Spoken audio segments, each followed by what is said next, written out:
I'm excited about this video today. This is a question I get a lot, and it's, hey, I have to get my roof replaced. Should I go back with shingles or should I change it up and go to metal?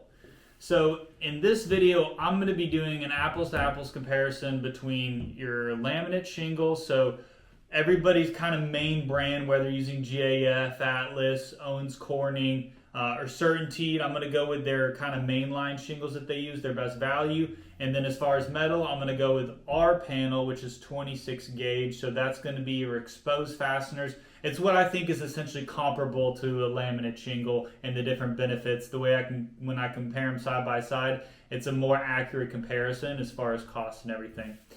Number one, we could skip this whole video if you have an HOA, because practicality steps in and says, is this even something that I can get taken care of? Because believe you and me, I've had long conversations with people only to find them ask a couple questions. It's not even something they can do to begin with. So my first piece of advice would be talk to your HOA if you have one and see if metal's even an option you can do on your roof. I know there's a lot of designers, composites, synthetics that are out there that a lot of people really like, but because your HOA, it may not be something you can do. But once you've talked to your HOA, they say, yes, I can do it, or God forbid, maybe you don't even have a HOA, which is even better. You don't even have to worry about that. Now we get into the next conversation, which is practicality. So a lot of people do a lot of research on the features and benefits of metal versus shingles, but there's a couple things they don't consider. My advice is to talk to somebody that already has a metal roof, because when it comes to weather events just in general, everything's going to be a lot louder. So when you're talking just rain, hail, regular storms, anything like that, the noise that's going to be produced is a good bit more. Some people have this notion where if they have a metal roof, the reception's not going to be as good on cell phones and other electronic software. I have not found that to be the case whatsoever, so I wouldn't fall into that trap. One practical thing I like to tell people is you get into a lot of issues with shingles if you have a very low pitch roof.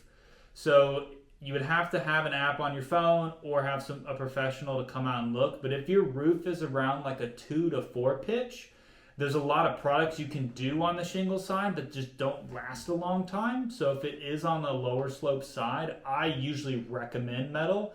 The durability and the functionality of it's just going to last a lot longer. Now, I'm going to get into 4 different main comparisons when I'm going to talk about a laminate shingle versus your 26 gauge R panel. Let's start with cost.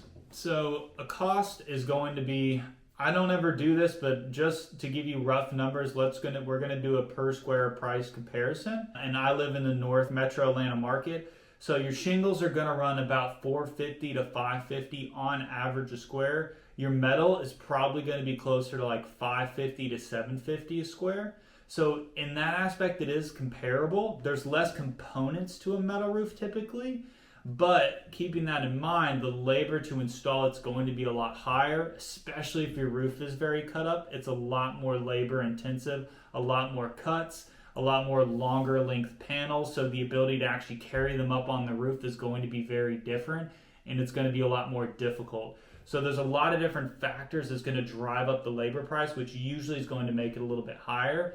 One thing I have found though, if it's a contractor that doesn't do a lot of metal, their prices are probably going to be a lot higher. So if it's something that's retail and you're trying to go metal, I recommend getting a quotes from a couple different people. Ask for prior projects and then get also references to make sure that it's something that they're even capable of doing.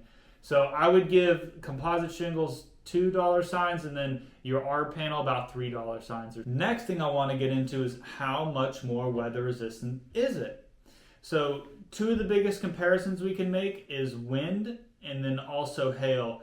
So what's really nice about a lot of the newer composite shingles is they're going to be class 3 impact rated. There are a few exceptions, so make sure you ask.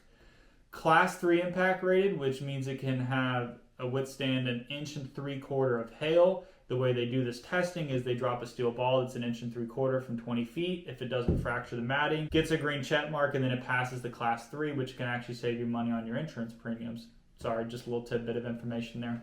But class 3 is where a lot of your mainline laminate shingles are gonna range. And then when it comes to metal, 29 gauge is one grade lower than 26 gauge. It's also more common for residential builds, but I usually don't recommend it because that's going to be probably not even class rated. At the best, it's going to be about a class 3.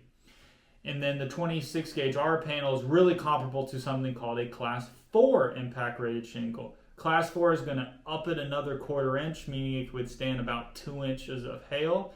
And the nice thing about panels too versus laminate shingles is anywhere that laminate shingles gets struck, it's going to have a chance at fracturing that matting.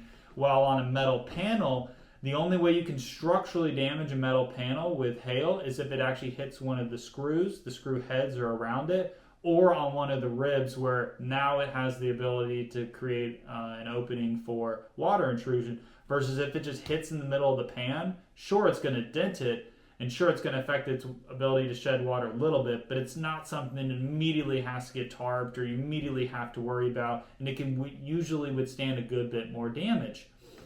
If you're in an area with a lot of tree coverage where you're constantly having acorns fall, different kind of tree debris from big oaks, big hardwoods, I usually recommend going metal because that constant wearing on an asphalt shingle is going to do much more of an impact than it would if you had a metal roof. As far as the wind side of it, it's actually pretty comparable now. In the last 10-15 years, the asphalt shingles have done a lot of industry changes where even your average architectural style shingle is probably going to fall in about 130 mile an hour wind range, as long as your metal roof is installed properly. And I will repeat that, it must be installed properly with the correct amount of fasteners. You're looking more at about 140 mile an hour plus when it comes to wind rating. You can see if you've ever driven through an area that's been hit by a bad hurricane, or if you've ever been a part of it yourself, when you're driving down the streets, odds are those metal roofs are usually going to withstand a good bit better. And reason being, as long as the bottom and the eaves don't fail, the screws are fastened from the top and they're going to hold it down, versus all that has to happen on a shingle is that seal breaks. So once those seals break, you're going to have sporadic damage all the way around that roof. So those are kind of the big differences when it comes to being able to withstand up to weather. Last thing I want to get into is going to be the warranty side of it. Now, two things I want to discuss as far as warranty goes. I'll talk about the manufacturer warranties that are typical with the metal versus the shingle. And then also I'm going to talk about just the overall average lifespan when I talk to homeowners, when I see it, when I get on different roofs, and what I've actually been able to put my boots on and see true stories of how long these products will actually going to last. So typically your architectural or composite shingle usually has a 30-year warranty out of the package. Now, one of the big differences, if you use a certified contractor like we're certified through Atlas, if we install the same product, we can actually put something called a lifetime warranty on the shingle. The lifetime warranty will last 50 years, covered material and labors for the lifespan of those shingles. So 50 years is a pretty long time. And if you look at metal, most manufacturers, when they put out a metal panel, they're going to warranty it for about 40 up to 50 years. One of the particular things you need to worry about when it comes to metal roofs, and I'll talk about something that's changed actually more recently that I found, is the fasteners. So many of the fasteners are steel and they're painted to match the color of the metal panels. So if that paint wears off and it's not painted, then what can happen is those heads can rust, or they can start to back out with the expansion and contraction of heat and cold, and that can actually lead to leaks. So there is a little more maintenance along the lifespan of the metal roof. Now, one cool thing that they've done more recently is they actually have stainless steel heads on top of the fasteners now. So as some of you may know, the difference between steel and stainless steel doesn't rust. So now, while you may need to check it every 5 to 10 years or so, make sure the screws aren't backing out, the lifespan of the screws is now almost guaranteed for the lifespan of the roof, which is great. So outside of them potentially backing out, you don't have to worry about them rusting anymore. Now, practicality-wise, when it comes to how long I think a asphalt or architectural style shingle is going to truly last, at least from what I've seen in Georgia, 20 to 25 years is a great lifespan for an asphalt shingle. Now, what does that mean versus the warranty? Yes, the warranty will hold throughout the lifespan of that shingle, but I personally have never gotten on an architectural style shingle that is 30 plus years old. Most of them just wear, they weather. It's really hot over here, really heavy rains, and the storms are going to just drastically reduce the lifespan of that shingle. On the flip side, metal roofs can substantially last. Ones that are properly maintained, screws are being tightened back, they can easily go that 40 to 50 year range. The few exceptions are if you're in an area where it gets beat down with the sun and that paint does wear off and you do not have it recoated at some point. Yes, once that paint is gone, you allow that steel to oxidize, it is going to rust, and that's going to greatly reduce the lifespan of it. But with proper maintenance, you can get a long, long life out of the metal roof. So if you're looking to upgrade for a 25 to 50% cost difference to get a twice as long product, I recommend metal if it's a route that you can go. In summary, if it's something that you can't afford, I think a metal roof is a great option. But make sure you're dealing with a quality contractor who does a lot of metal roofs and make sure it's installed properly. Or at the end of the day, if you spend the extra money on a better product itself, it's never going to last the lifespan. So I hope this video has answered a lot of the questions, because I do get this a lot, shingle versus metal. I think there's a lot of different qualifying questions as to which route you should go. But if there's anything I didn't cover, please drop a comment below, give me a call. I'll be happy to help. Thanks, guys.